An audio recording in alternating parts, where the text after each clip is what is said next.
எங்க ஊரு, ஆண்டாண்டு காலமா என் மூதாதையர்களோட நான் வாழ்ற ஒரு ஊரு.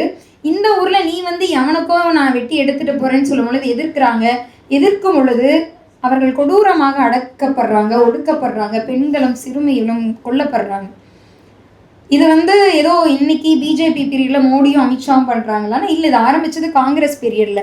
சிதம்பரம் அவர்கள் உள்துறை அமைச்சராக இருந்த பொழுதுதான் அப்ப வந்து ஆபரேஷன் கிரீன் ஹண்ட், பச்சை வேட்டை, செல்வாஜுடுன்னு ஒரு பழங்குடி மத்தியிலேயே பழங்குடி சமூகத்தை சார்ந்த சிலரை இணைச்சு அந்த மக்கள் மீதான கொடூரமான தாக்குதலை பண்றதுக்கு இந்த ஒரு செல்வாஜுடுன்னு ஒரு படை அமைக்கப்படுது. உச்சநீதிமன்றத்தால் தடை செய்யப்படுது. அந்த செல்வாஜுடுங்கிற அந்த படையோட வீரப்படைன்னு சொல்ல முடியாது, ஒரு கொடூரமான கூட்டம். அந்த கூட்டத்தின் தலைமையாக இருந்தது மகேந்திர கர்மான்ற ஒருத்தன்.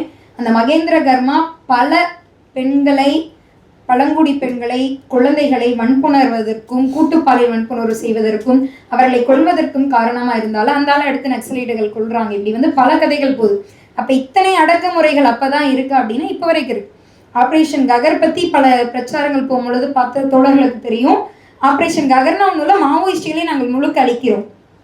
இந்த மாவோயிஸ்டுகளை முழுக்க அழிக்கிறோம் ஏன்னா அவர்கள் இந்த நாட்டின் மிகப்பெரிய அச்சுறுத்தல்கள்னு மோடி அமித்ஷா ஒரு உறுதி எடுத்திருக்காங்க.